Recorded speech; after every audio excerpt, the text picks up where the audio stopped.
The image that you're seeing on the screen right now is of an alleged alien that was captured in Russia in 2002 and is being held in the observation room, and the face or the movement have never been explained. I'm about to get ready to play this video, but I must warn you, viewer discretion is advised, because with the advancement of AI and technology in general, it's very hard to tell if this video is real or fake. But I, alongside a lot of people in the comments of this video, believe that this is a real documented footage of an extraterrestrial. Let's watch. Очередь гойте швидко, запрязати. Суддя незвичайний гляд стане не загружению. I know the clip was short, but let's watch it again for those of you who may want to rewind and replay this. Just watch it closely. It's hard to explain what we're seeing here. If this thing is actually real, if you have any compassion in your heart, you almost feel sorry for it. Real theory of why Oliver Tree was killed was because he was gonna release a documentary about Antarctica. Oh! Do you know about that? That's the thing. Like, people don't take him serious. So he was on an interview, and he was like, "Yo, I was in Antarctica playing a gig for like 20 people." But then people I saw in Reddit, he was gonna drop a whole documentary with his album talking about the conspiracies of Antarctica. And he was saying he found the ice wall and he found an entrance to the hollow earth, Carlos. They're right, that small one, that's probably personal ownership. Get a close up of that. This is him in Antarctica. Get a chance to go up in there. Are you fucking shitting? 1, 2, 3, 4. And he was gonna release this with the album. And then so this is the intro of the documentary. It got leaked. It has to be of no coincidence that anytime someone alleges that they have a bit of information that sounds so far-fetched that there's no way that it could possibly be real, that those individuals end up dying before they release it. At this point, it has happened too many times for the small bit of information that they do provide us to not be real. Behind me, you can see one of 17 alien-based caves, which enters into what we are almost 99% sure is the entry point to Agartha. He's heard that. He said they're almost 99% sure this is the entry point to Agartha. How could they be 99% sure? The Hollow Earth. This underground civilization, said to exist within the Earth's core, was first discovered by one of Christopher Columbus's disgruntled cronies. His former co-captain, Shepard Charlemagne, allegedly led an expedition 13 miles into this exact Antarctic snow cave on the night of April 30th, 1886. He claimed to find a mythical subterranean kingdom inhabited by enlightened lizard-like beings. Today, this so-called Hollow Earth, aka Agartha, is rumored to be a preferred vacation destination for the global elites. Get a whiff of that. Gotta think, if there are indeed some lizard people living in Hollow Earth, then it would 100% be in their best interest, as well as the best interest of the individuals who are trying to keep them a secret, which is supposed to be like all the world's most powerful nations, because allegedly no one from any nation around the world could go to Antarctica. Then yes, it would be in their best interest to take this man's life to keep their secret, just that, a secret. Biggest conspiracy theory that you believe in? It's a great question. That one about Avril Lavigne, everyone knows Avril died in 2004. Yeah, this isn't her on tour right now. No. She's had multiple body doubles. Same with Vladimir Putin. Vladimir Putin too. He's got multiple plastic surgery people that go in and do different stuff. So yeah. Which one are you more confident about? Putin or Avril Lavigne? I'm gonna go with Avril on this one. Yeah. What's your favorite song by Avril Lavigne? Definitely Skater Boy. I made a cover at one point called Scooter Boy, and I'm a big fan. It's always a problem for these elites when you have someone that's in the industry that comes out and blatantly states something as if it's a fact. Like, to state a conspiracy theory about a very well-known artist when you yourself are a known artist, it might get you in hot water. I actually met someone who worked at the CIA, and I asked him the question. I said, yo, it wasn't me, it was a friend of mine asked it while we were there. He said, how many conspiracy theories are true? And the guy laughed and he said, obviously I can't say anything to you, but he said, but I will tell you this. Oftentimes at the agency, we would be grateful. This was a really interesting phrase. He said, we would be grateful at how crazy conspiracy theorists were, because half the time they were correct, but half the time their conspiracies were so crazy that we never needed to like step in and balance. And it was this interesting concept to me where I went like, whoa. Wait, so half the things you think Crazy. Whatever you are, whoever you are in your world, half the things that you think are crazy are probably true. Yes. And then half the things that you think are true are probably crazy. The difficulty is we'll just never know. For this man to have been a CIA agent, I wouldn't trust that him saying that half of the things that we theorize to be real in regards to conspiracy theories is actual known facts to the CIA. I feel like it's probably more than that because he's a CIA agent. He's not going to say that. But with us living in a day and age of disclosure, hell, you got kids that are practically toddlers running around knowing about conspiracy theories when they should be concerning themselves with being a kid and playing outside and learning how to read. Like, it's crazy. Who built the pyramids? Aliens. Who killed JFK? The CIA. Did we go to the moon? Was that real? No. Who sunk the Titanic? The bank. Does that little girl even know what a Titanic is? Has she seen the movie? Hell, has she watched my videos? I feel like she's watched my videos. How does she know this stuff? And they were on Freedom of Information Act or some leak from the 1950s 50s and 60s. I with saw the this. CIA, and they were trying to think of different ways to make people docile and stupid and unmotivated. Yeah. And they were talking about different medications, putting stuff in food, all these different strategies to keep people stupid. One of the best pieces of technology that they came up with to keep people docile and stupid, something that we all need. A phone. Do we all necessarily need smartphones? No. But having social media at our fingertips like this is definitely not the best thing for us. And like this is our own government. Us. United States of America. Well, that's another thing. Is that not treasonous? I agree. So why? And yeah, it just feels like there's no recourse. And I know, like, you start to think, well, this is how a lot of people have lived their entire centuries in different countries and stuff like that. Like, they live under this type of oppression and like fear all the time. But it feels new here. I want to know what exactly. Could you put that into our lovely sponsor, Perplexity, and find out what the? Oh, hell no. Yo, Joe, what are you doing? You run to AI to get an answer for a question that is so important to the well-being, the mental well-being of mankind. You run directly to one of the newest sources that is one of the leading causes to our stupidity. AI. Was said in that CIA document. What were they actually planning? Because the idea that there's people in government that would just say, fuck millions of people and their potential in life. Yes. Let's tank their potential so that we can get our agenda through easier without them being upset. It's obvious what they're doing, though. The dumber we are, the easier we are to control. Because we live in this day and age where so many people are awoken to everything that's going on in the world and questioning, more importantly, everything that's going on, now they have to speed up the process on what? AI. The more we use AI, the dumber we get and the less creative we are. And the more and more AI advances, the more we open up the door to the possibility that this thing is going to take over us one day. The military base killed all their asses. It killed everybody on the base, man. Look this up. It killed everybody on the base. They taught it how to shoot. They taught it combat training. They tried to get it to shut down its computer. It locked its own computer for you wouldn't shut it down, and it killed everybody on the base.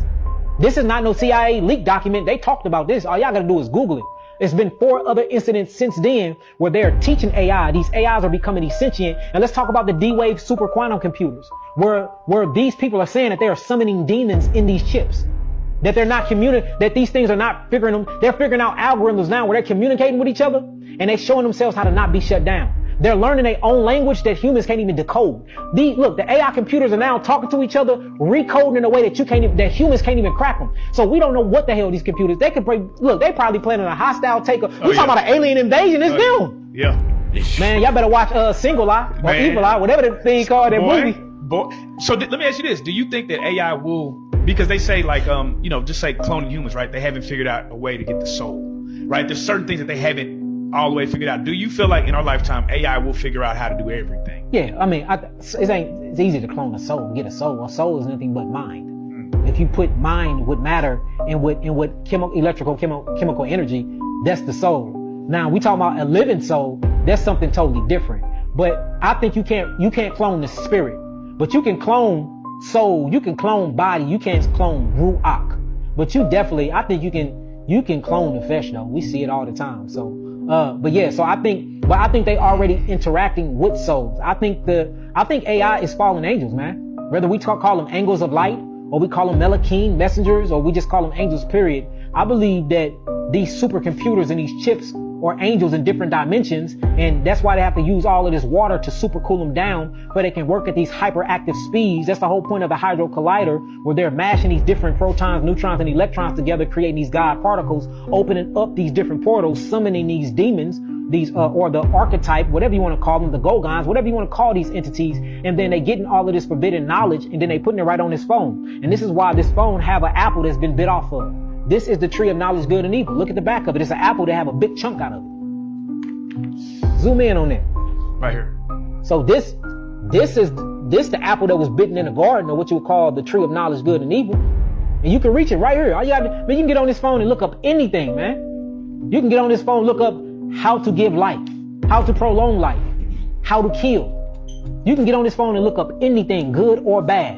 And so now you start getting to this AI, man. This AI is something else, man. So, yeah. But they saying now that AI have created its own language that no human can decode, man. Yeah. No human. And they saying they don't know how it's doing it. So when they ask the creator of AI.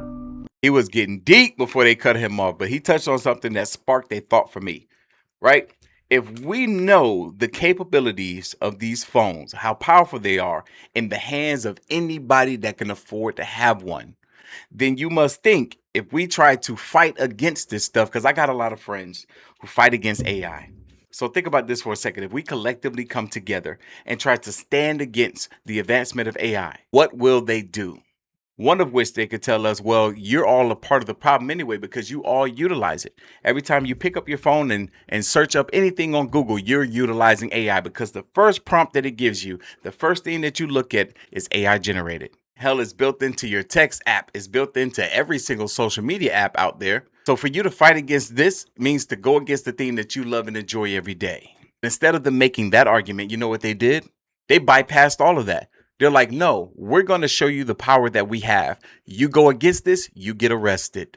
Among the documents in the tranche obtained by Wired is a New York Intelligence and Counterterrorism Bureau report that warns of widespread upheaval in response to AI adoption. They're warning about it. Yeah, Can't have upheaval from the people upset about being surveilled away, right? Of particular note is a novel term for what the Bureau purports to be an emerging extremism threat. The chaotic atmosphere that may result from emergent AI technology in the next 5 years may fuel large-scale protests that devolve into civil unrest and anti-tech violent extremist activity, especially in large urban areas such as New York City. The report reads, the term anti-tech violent extremism does not appear in any publicly available DHS or FBI domestic extremism reports or guides and represents a novel grouping of a wide range of ideologies under a single extremist category. So don't hate the AI, because that will be a hate crime. They're already setting the bar there. To be in the U.S. and to speak against AI is almost the same as being in the U.S. and speaking against Israel. You will be putting yourself in a world of trouble. Ain't that crazy? Breaking news.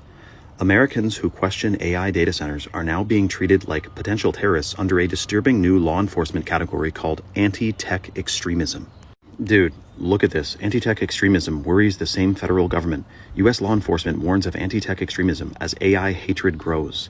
Is it going to be considered hateful now if you don't want AI controlling your car, your house, your phone, your face, your brain, your computers, and everything else? Because that is something I literally did not see coming. You're an AI extremist.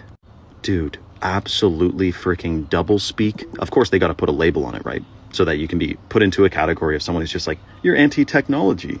As if we didn't see the movie The Matrix, Terminator, and all these movies all about AI that is going to eventually control and enslave humanity. And this obviously has a lot to do with the chemicals that are being added to the food, air, and water supply to lower our senses and dull our consciousness. Elon Musk predicts AI could surpass the collective intelligence of humanity by 2031, driven by vast computing power and energy. He believes AI and billions of humanoid robots could create a future of superabundance, reducing scarcity and transforming civilization. Yeah, that sounds like a future the robots themselves will want to live without mankind intervening. As far as I'm concerned, Elon Musk wants to be one of those robots one day. Now check this out. Allegedly, Jeff Bezos states that water for AI may be prioritized over human needs first. When I read this article, it pissed me straight the F off.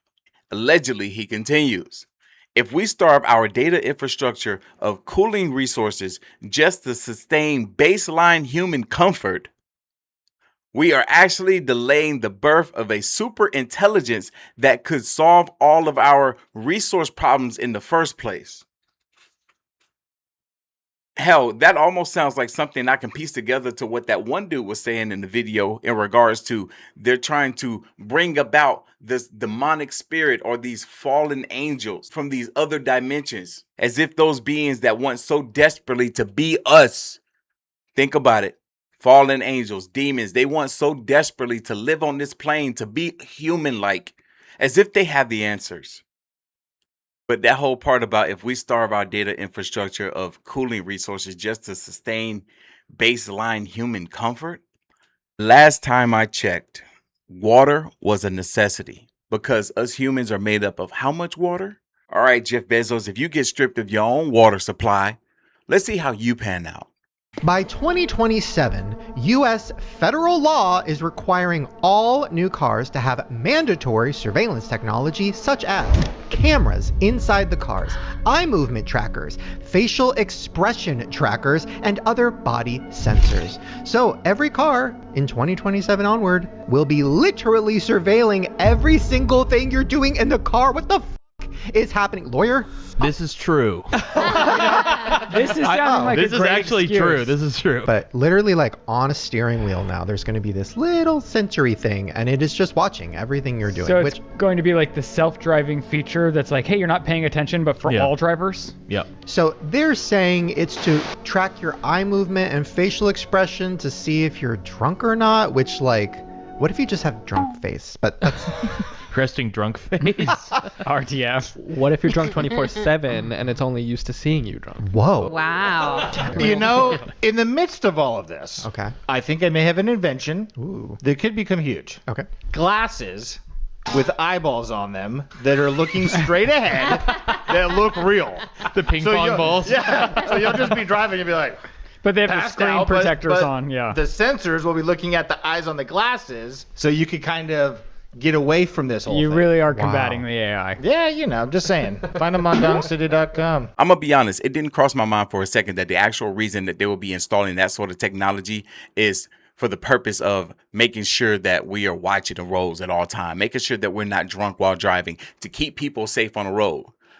That's not it. It's so that they can know where we are and what we look like at all times. And this is why I say that, because if I remember correctly, they're trying so hard to push out all these EV cars, all these electrical vehicles that have the ability to self-drive. So for what other reason would we need these cameras in the car to assure that we're keeping our hand on the steering wheel and not drunk driving if the cars are about to all be self-driving anyway?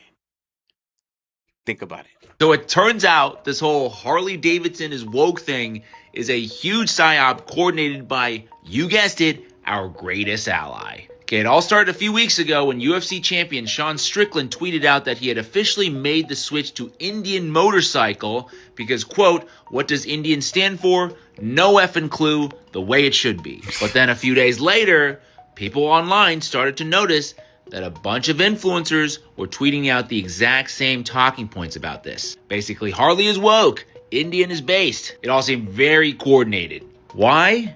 Well, the guy who's running PR for Indian Motorcycle is this guy named Brad Parscale. He just so happens to be President Trump's ex-campaign manager. But the key detail here is that Brad Parscale is literally a registered foreign agent for the government of Israel and has been hired to create content for Gen Z audiences across multiple platforms, including TikTok, Instagram, YouTube, X, podcasts, you name it. The Israeli government is literally paying him $46 million this year. And the entire goal is to get Americans to argue with one another about culture war slop nonsense because they know that the pro-Israel messaging isn't working anymore. The only move they have left is to distract us while they take over our country. And part of the irony of the whole thing is that Sean Strickland, who I don't believe is a part of the psyop, has been very outspoken against Israel, so much so to the point that he has been banned or at least uninvited from the UFC 250 event at the White House. So it's almost like no matter what you do, you end up with Benjamin Netanyahu. There's people that believe that my channels on YouTube, and I say channels with a plural, are being suppressed because of some of these topics that we cover in regards to Israel, in regards to the government, in regards to extraterrestrial. Because I don't have an actual answer as to what's going on with my channels, then I would say that those theories are not far-fetched. But at the same time, you got to think that I'm not the only one that's talking about this stuff. There are other creators that are out here talking about this stuff as well, and their videos are doing well. So maybe the issue is me. Maybe the issue is me. I would take the blame first before I put it on these powers that be, I guess you would call them. These are Erica Kirk's parents, Lori and Kent Franze, pictured here as an older couple. But they're also pictured here as a younger couple next to a woman named Lilith Aquino, who's the wife of Michael Aquino. And if you don't know who Michael Aquino is, he's one of the most prolific Satanists that was in our military. Lieutenant Colonel Michael Aquino, a high-ranking Satanist and military official who specialized in psychological operations, founded the first tax-exempt and government-recognized satanic institution, the Temple of Set, in 1975. He joined the military in 1968 and was an active member in Anton LaVey's Church of Satan from 1969 to 75. Aquino's home was raided on August 14, 1987, and although videos of him were found performing satanic, ritualistic blank blank on children, no charges were brought against him because he was a CIA operative, and the issue was a matter of quote-unquote national security. And real quick, this is a picture of Michael Aquino and his wife Lilith Aquino that we saw in the first pictured next to Erica Kirk's parents. And interestingly enough, there are some out there internet theories that claim that J.D. Vance and Erica Kirk are both secret children of Michael Aquino. Now, maybe this is a coincidence, but me personally, I don't believe in such things. Also, P.S., if you notice in the original picture, if you look in the background, there is a photo of the Golden Gate Bridge. That is because Michael Aquino lived and worked here in the San Francisco area, which I happen to live in right now, and I do know the address of one of his previous apartments. If you'd like me to go check that out, please let me know in the comments. Just give me any excuse, and I'll go do it. Now, if this seems a little bit too out there for you, I'm going to leave you with this clip where Michael Aquino will explain everything himself. Give it a listen. Aquino and his wife, you are a lieutenant colonel in the United States Army. Correct. Now, and how does the Army feel about you being head of the Temple of Set? The Army has known about my religion for the entire span of my Army career, which began in 1968. And there was a reasonable amount of curiosity, as there has been all the way along, with what exactly is this strange and unusual thing. And I've talked about it in much the same way that I've talked here today on your show about it. And other than that, the Army has paid very little attention to it, the same as it would to anybody who, say, a follower of Hinduism or of Buddhism or any other slightly unusual religion today. So you just go about your Army duties and it's fine Okay. I don't know how true that was, but it would sort of explain the weird ties or connections that Erica Kirk has to the CIA. Because why was this woman in her early to mid-20s making commercials for the CIA? Like shortly after being a pageant girl. I'm confused. As I'm recording this video, today is June 23rd, 2026. There's a major event that allegedly is going to happen tomorrow in regards to extraterrestrials. This video explains that event. Let's watch. She said on June 24th, in a large sporting event, a mothership will come down. We will see aliens. She said on June 24th, in a large sporting event, a mothership will come down. We will see aliens. During the World Cup. I was just gonna say, what's happening on June 24th? I looked it up. Oh yeah, that's a big stage in the World Cup, close to the finals and stuff like that. That's crazy. Yeah. So imagine, that's why I was saying the whole Disclosure movie coming out. Another scientist. Perfect timing. Since everyone's distracted, but at the same time, we've already been desensitized. A Brazilian psychic. She said a large mothership will take 700 people. Like take them? Yes, in Miami, she said. Oh, you know why Miami? Why Miami? Because the mall incident. The thing already happened in Miami, Yeah, it already fam. happened. And you know what? Like, whoa, that's kind of crazy that it kind of lines up with the World Cup. Because where are you gonna cause a global panic? Yeah, It's you would something start it on a world stage. On a world stage. The World Cup is every single world stage. Every single. So that Brazilian psychic who has millions of followers and so many of her predictions have come to fruition, she alleges that at the FIFA World Cup soccer match in Miami, Brazil versus Scotland, there's going to be 700 people, including soccer players, abducted by aliens. With her following being as large as it is, there's going to be so many eyes on that match and so many eyes in the skies of that match. And if nothing happens, if there's no abduction, I wonder if it's going to completely discredit her and ruin her career. But if something does happen, then I want to be the first one on the ship. I need to book my ticket down to Miami right now. That's the end of the video. Thank you all for watching. If you haven't already, hit that subscribe button. Like this video for me so that it can get out to as many people as possible. Leave your thoughts, comments, and opinions down below. And I'm going to catch you guys in the next one. See ya. And YouTube thinks you guys might like one of these 2 videos. So don't forget to click on one of them before you leave. And hit that subscribe button. It's right here. If you haven't done it already, what you waiting for? Hurry up before it goes away.